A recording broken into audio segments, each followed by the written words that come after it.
I'm Sharon. My world was simple, revolving around my 9-year-old daughter, Lily, my husband, Marco, and my part-time job. Working part-time was not a choice, but a necessity because Lily fell sick often, so someone had to be there for her. Marco was committed to his job and worked hard, ensuring our financial stability. "Mom, can I have some juice?" Lily's tiny voice was always filled with curiosity and innocence. "Sure, sweetie. Here you go," I replied, handing her a glass with a loving smile. Marco and I barely had time for each other. Our conversations were mostly filled with routine check-ins and updates about Lily. "How was Lily today?" he would ask every evening, his voice heavy with concern and fatigue. "She's fine. A bit tired, but fine," I would respond, trying to keep the worry out of my voice. It was during one of these mundane days that I started feeling unwell. My stomach was in constant turmoil.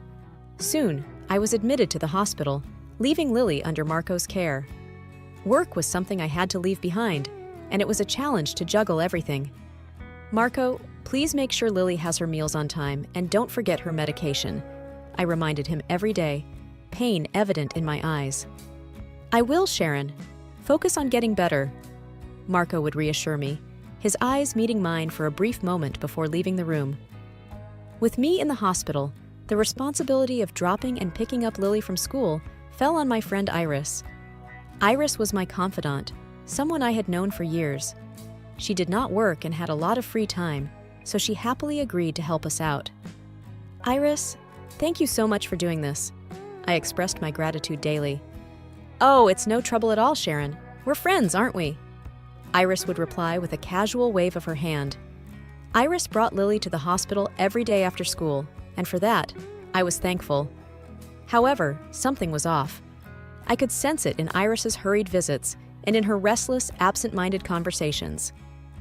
"Is everything okay, Iris?" I asked her one day, her nervous energy filling the room. "Oh yes, just some things on my mind." She brushed it off with a nervous laugh. And then there was Marco. His visits became less frequent, our conversations brief and superficial. "I'm just caught up with work and Lily," he would say whenever I asked him about his infrequent visits. I wanted to believe him, but something didn't sit right. Lily, my source of joy, also seemed different. She was quieter, her bright eyes losing their sparkle. "How was school today, Lily?" I would ask her every day, hoping to break her silence.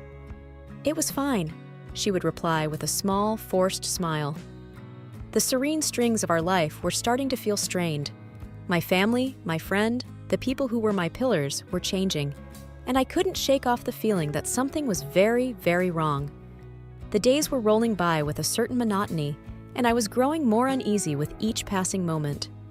I felt like a spectator in my own life, watching the unsettling changes in the people I loved. Every visit from Iris was marked by an unsettling silence, her usually lively demeanor replaced by a pensive, distant one. "Iris, you've been acting so strange lately. What's going on?" I finally asked her, unable to keep the worry out of my voice. I have some stuff to deal with, Sharon. Nothing for you to worry about," Iris replied, avoiding my gaze. "Is it something serious?" I pressed on, eager to help my friend. "Sharon, really, it's nothing. Focus on getting better." She brushed me off, changing the subject hastily. Marco was a whole different story. He would walk in with a forced smile, updating me on Lily and his work, all the while avoiding eye contact. It was as if he was carrying a heavy burden, one that he was unwilling to share. "Marco, is everything okay at home?" I asked him, the concern clear in my voice. "Everything is fine, Sharon. Just work is a bit stressful," he replied, his gaze fixed on the floor. "And Lily, is she okay? She's been so quiet lately," I prodded, my worry for Lily overpowering everything else. "She's just missing you," he responded, his voice flat. I tried talking to Lily too, to understand what was going on in her little mind. Every day, I would ask her about her day, about school, about her dad, and Iris. Her responses were always monosyllabic, her eyes never meeting mine.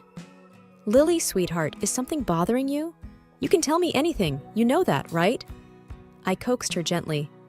"I know, Mom, I'm just sad." she mumbled, playing with her fingers. Sad about what, sweetheart?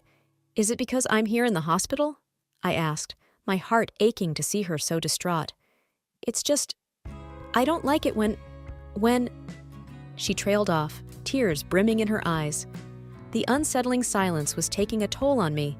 I felt helpless, confined to the hospital bed, unable to comfort my daughter, unable to help my friend, unable to confront my husband.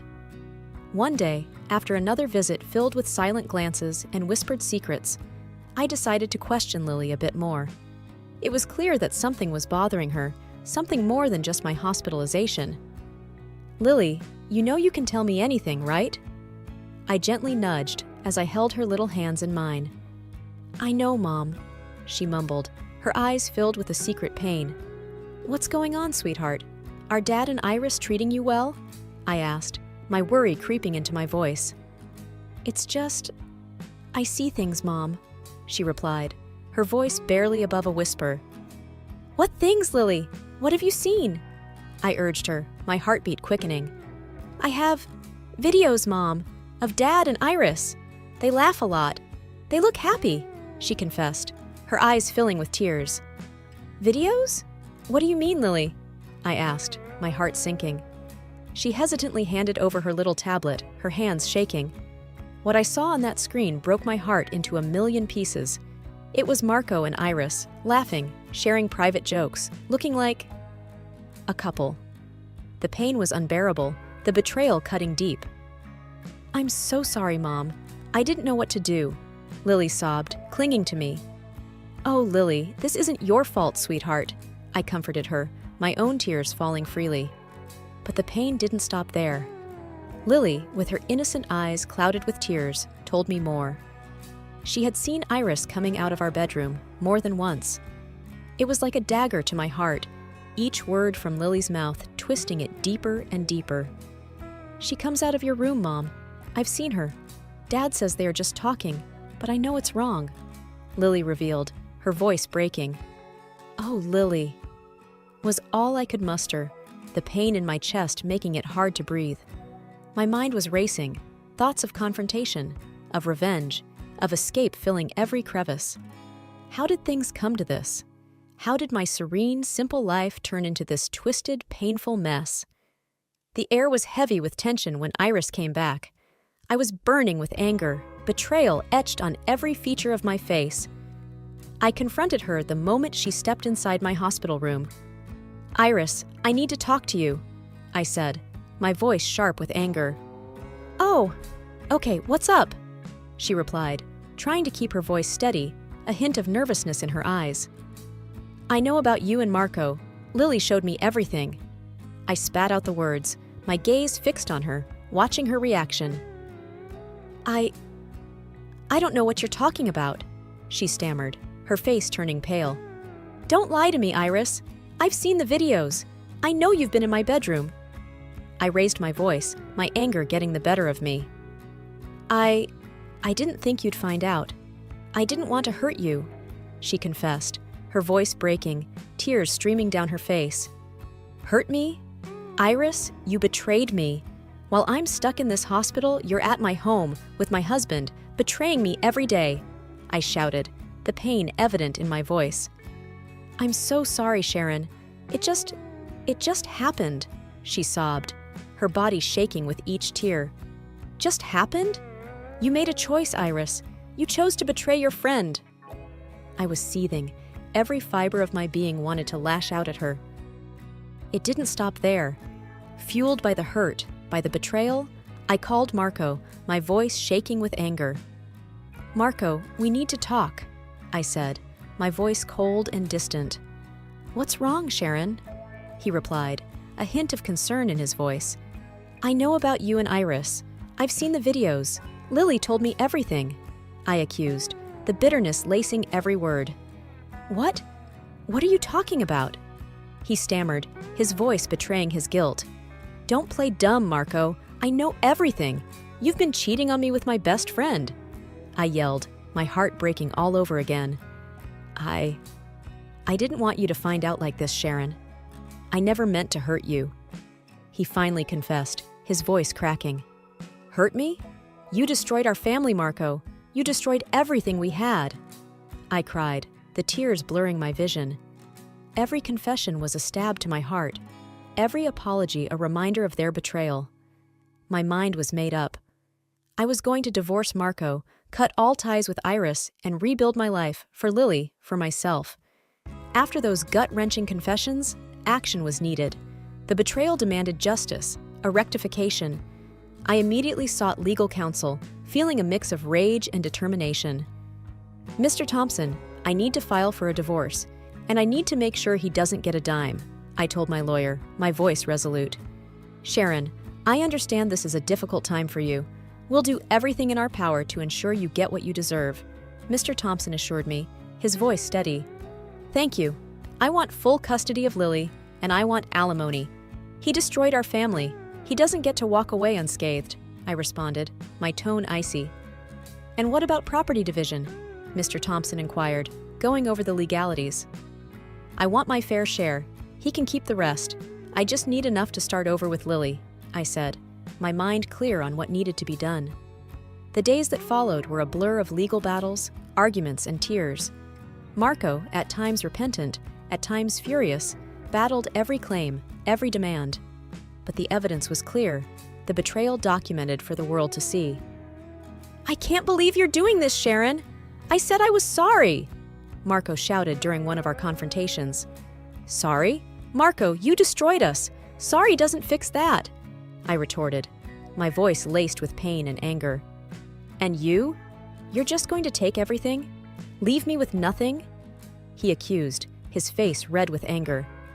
You should have thought about that before you betrayed me with my best friend. I snapped back, refusing to back down.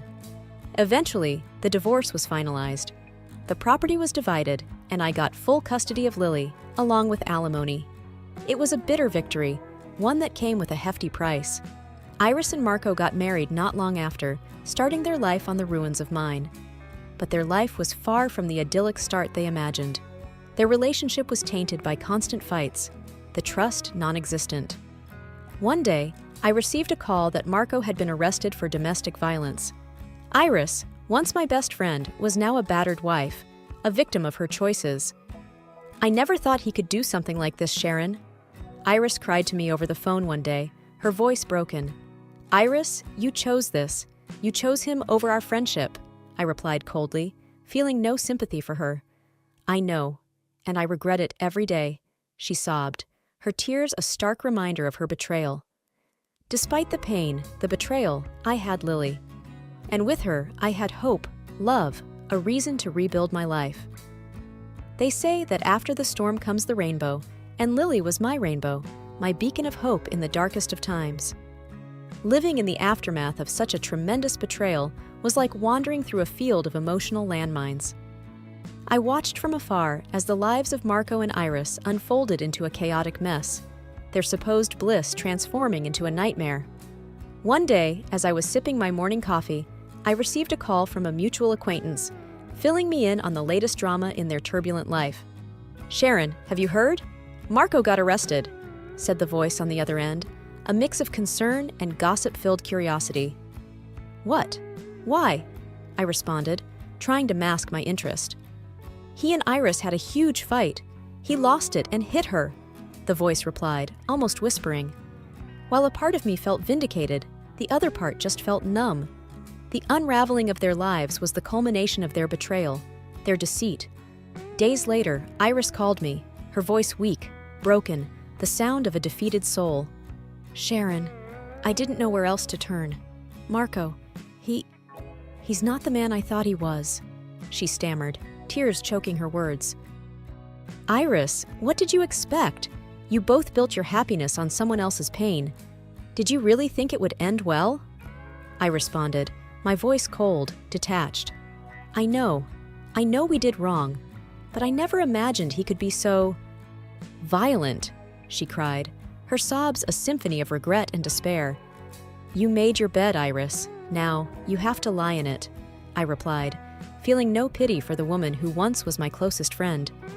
Their lives had become a tangled web of regret, pain, and consequences. Watching them, I couldn't help but feel a sense of poetic justice. a realization that the universe had its way of balancing the scales. My focus remained on Lily and our new life together. I wanted to protect her, to shield her from the pain that had marked my life. Our bond became our sanctuary, our love the light guiding us through the darkness left by Marco and Iris's betrayal. Our conversations were filled with love, support, and healing, a stark contrast to the tumultuous relationship that was now Marco and Iris's life. "Mom, will we ever be a family again?" Lily asked one day, her innocent eyes searching mine for answers. "No, sweetheart, but we are a family, you and me. We have each other, and that's all we need," I replied, hugging her tight, feeling the strength of our bond. The unraveling of lives around us served as a constant reminder of the pain of betrayal, but also as a beacon of hope, of strength. It was a painful journey, but it was our journey, a path leading us to healing, to rediscovery, to a life filled with love and hope. The dust had settled, the storm had passed, but life had to go on. It was just me and Lily now, a team, our bond stronger than ever. We had each other, and that was our strength, our solace. Days were filled with little joys, with shared laughter and love, with building new memories. We were rebuilding, rediscovering the joy and simplicity in our little duo. One evening, as we sat at the dinner table, Lily looked at me with her deep, thoughtful eyes. "Mom, are you happy?" she asked, a touch of worry in her voice. "I have you, Lily. You make me happy every single day," I answered, my heart swelling with love for her. "But what about Dad? Do you miss him?" She probed further, her innocent eyes searching for truth. "I miss what we had, what I thought we had, but we are better off without him, without the lies and the pain," I replied, trying to reassure her. "And Iris? Do you miss her?" Lily asked, her voice softer. "I miss my friend, but the Iris who was my friend doesn't exist anymore. She chose to hurt us, and I can't forget that," I said, my voice firm but gentle. "But we're okay, just the two of us, right?" she inquired, needing the reassurance. "We're more than okay, sweetie. We have each other, and that's all we need," I affirmed, reaching out to hold her hand. Our life was a reflection of our resilience, of our love. We found joy in each other, in our shared experiences, in our journey of healing and growing. We didn't need the shadows of the past haunting us, defining us. We were a mother and a daughter, a team, a family. Days were not without their challenges, but we faced them together. Our bond was our anchor, our shelter from the storms of life.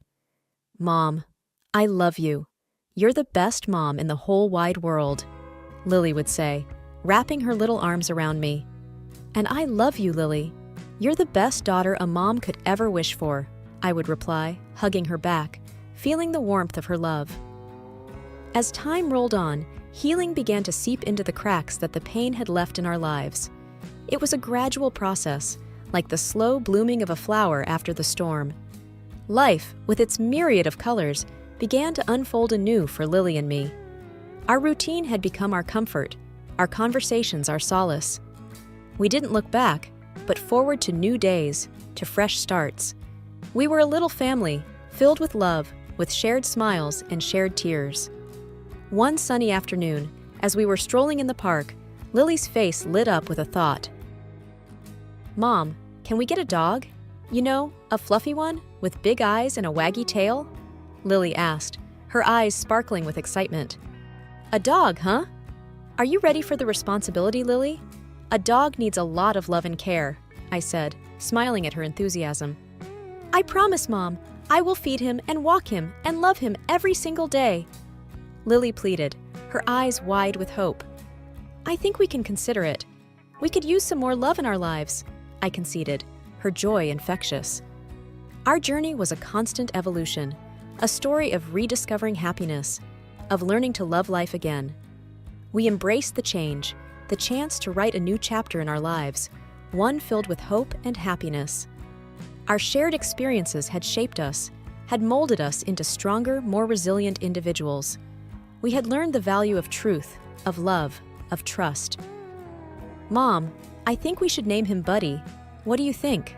Lily suggested, her mind already painting a picture of our future furry friend. I think Buddy sounds like a wonderful name. He will be our little companion, our little buddy, I agreed, imagining the joy a new friend would bring to our lives. It was a new beginning, a chance to rebuild, to create new memories, to find joy in the little things. We had each other, and that was our greatest strength, our greatest treasure. Our story was not one of loss, but of gain, not one of pain, but of healing. We had found redemption in each other, in our love. We were ready for the future, for the new adventures it would bring, for the new lessons it would teach. As we walked hand in hand, the sun setting in the horizon, painting the sky with shades of orange and pink, I felt a sense of peace, a sense of completion. Mom, I'm glad it's just you and me. We're happy, aren't we? Lily asked, squeezing my hand. Yes, sweetie, we are.